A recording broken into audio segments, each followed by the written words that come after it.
Good morning, this is Ms. Billerbeck, and we're going to talk about section 4.1, solving systems of equations by graphing. So we basically have three systems, an intersecting lines, which will have one solution where they intersect. We have coincident lines, which coincide in the same space, so they're the same line basically. So they have infinite solutions, but they're infinite solutions just on that line, not out here, okay? So just the solutions on that line, but there are an infinite amount of those solutions. So then our third option is the parallel lines, which have no solution because they never intersect. Okay, so let's take a look at a nice little chart that classifies these pretty clearly. So if we're going to classify linear systems, this is a nice little summary. So if you have a y equals mx plus b and you ask, are the slopes the same? And you have yes, then you have either parallel or coincidental lines or coincident lines. And then you ask, are the y-intercepts the same? If it's yes, then you do have coincidental or coincident lines, and all the solutions, the solutions are all points on that line. If the answer is no, then we have parallel lines because they never will intersect. So there's no solution.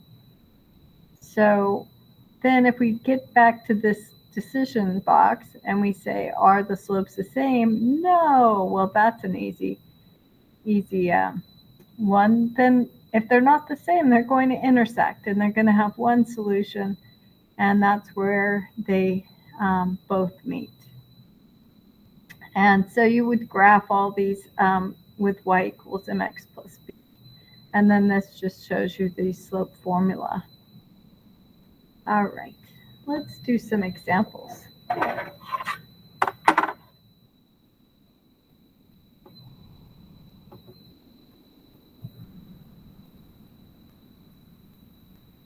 All right, so let's graph a few of these. So we have y equals 1/2 x minus 2. So if we start with minus 2 right here, and that's our y-intercept. So we start with the y-intercept when we're graphing, and then we use the rise and the run to get our next point. We can rise 1, run 2 again. So we see we have a nice little line here. And we can graph it like this.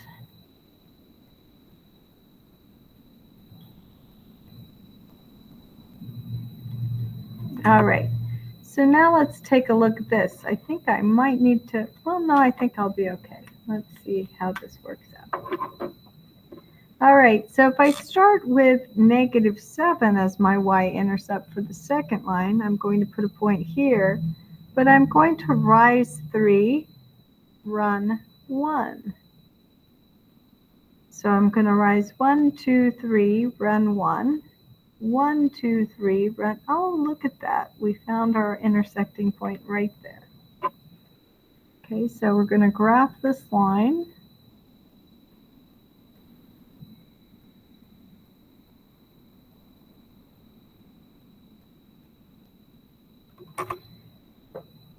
And we are going to write 2, -1 for our solution. All right, so where they meet, that is our solution. Let's try another example.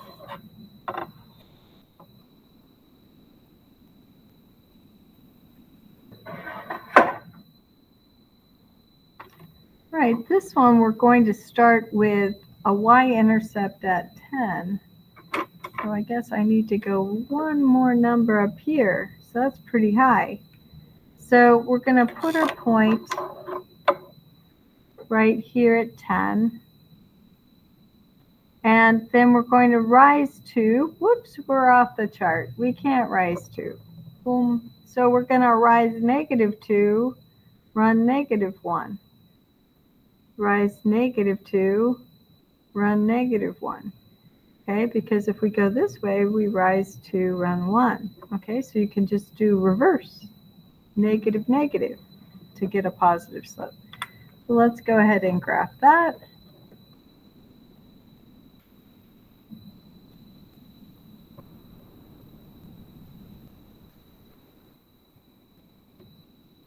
Okay, and then this one we are going to start at x is 1, the y-intercept here, and we're going to rise a negative 1/4. So negative 1 run positive 4, 1, 2, 3, 4.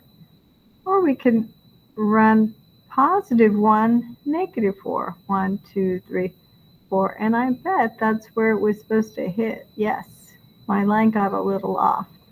So that looks like the intersection right there. So double check when you get off a little bit because that's very easy to do.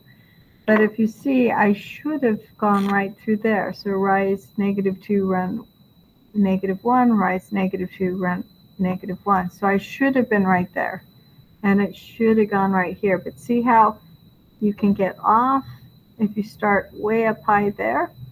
So it does cause a little error here. This is actually an engineering principle where the error just keeps adding. So as we go farther out, the error is going to get worse.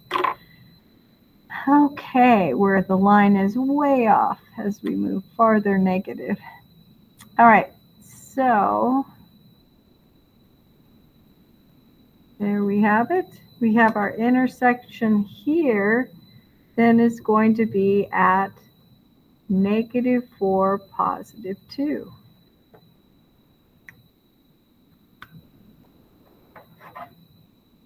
All right, let's do yet another example and take a look at what we have. So this one, we're going to start with 7. And instead of a negative slope, we've got a positive one. So we're going to rise 1, run 2, or -1, run -2. So we have a slope that's looking like that. So let's graph that. And I'll try to be a little more careful and anticipate going through more of the points.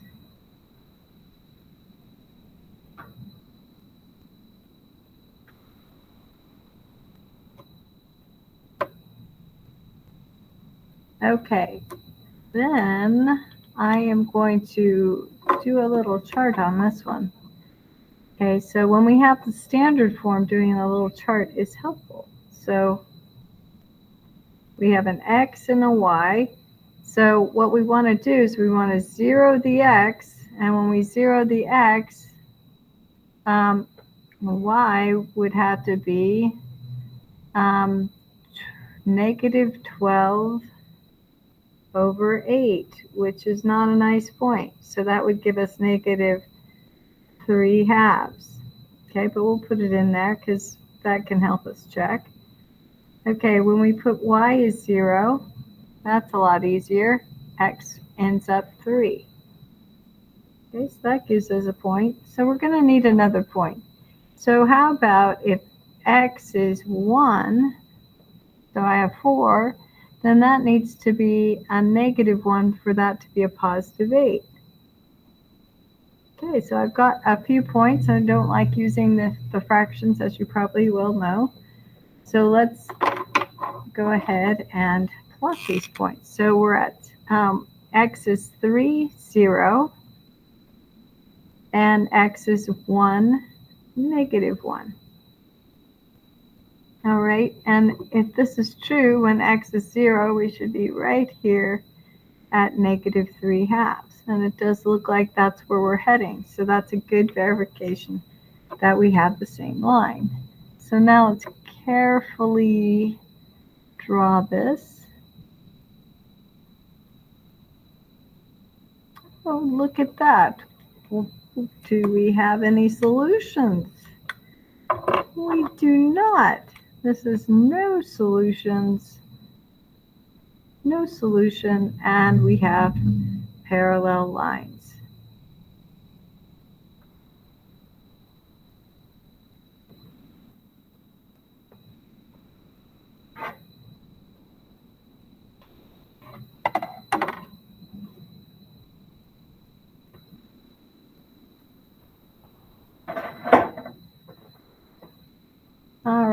Example 4.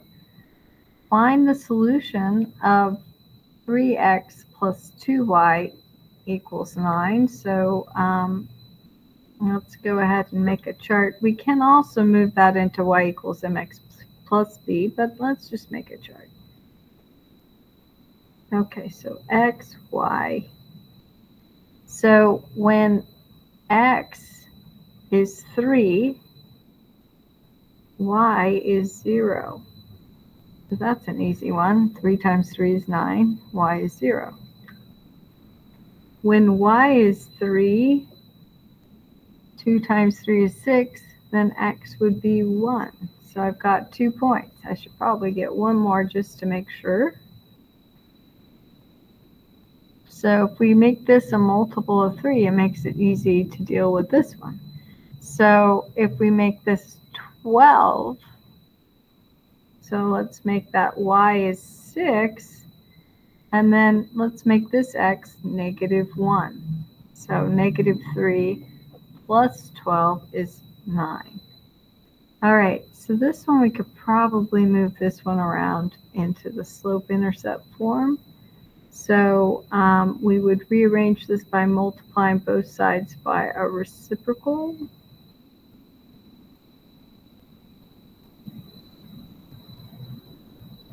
So we would have y equals, and 3/2 times that is 9/2.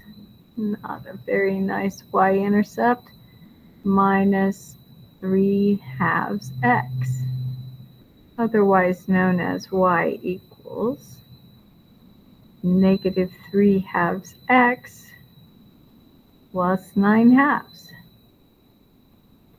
Okay, so let's plot this one and then we'll plot that one.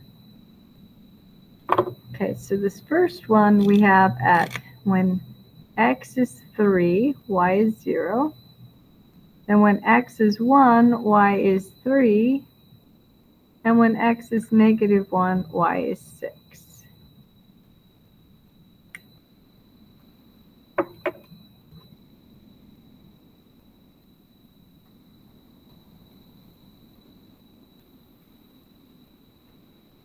All right, so let's take a look at the next line.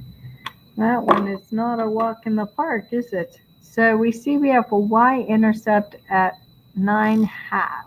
Well, 9/2 is 4.5. So we are suspiciously in the same point right here. Okay, if we rise negative 3, which is a little hard, but we can go halfway. 1, 2, 3, run positive 2. Oh, look at that.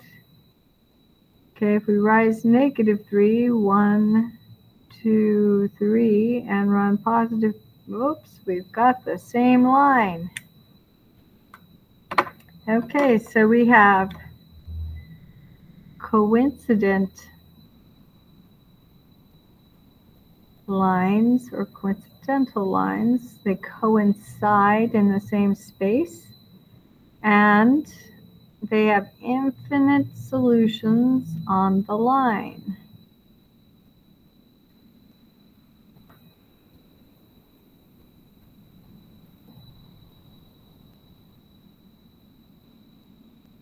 Okay, so that's how we would answer that one.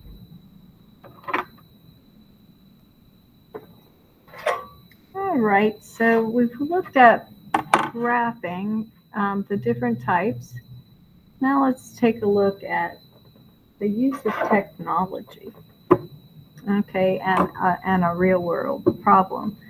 Okay, so we have Eva and Piper have 14 more days to finish reading the same novel for class. Ava plans to read 10 pages a day, and Piper plans to read 20 pages a day. So Ava has read 96 of the 220 pages. So if we write an equation for Ava, we have y Ava, so I'm going to do ye equals, now she's reading 10 pages a day, so that's how it's changing. So we're going to write 10x to the Ava, or X-Ava, so that's the subscript, so it's a name. And then she's already read 96 pages, so we're going to write that, plus 96. Now Piper is going to be Y subscript P for Piper. And Piper is reading 20 pages, so we're going to write 20 times X sub B. Okay, and then Piper is starting at 6 pages. Okay, so there you go. So when will Piper catch up to Ava, and will they both finish in time? That is the question. So let's take a look at some technology and see if we can solve this.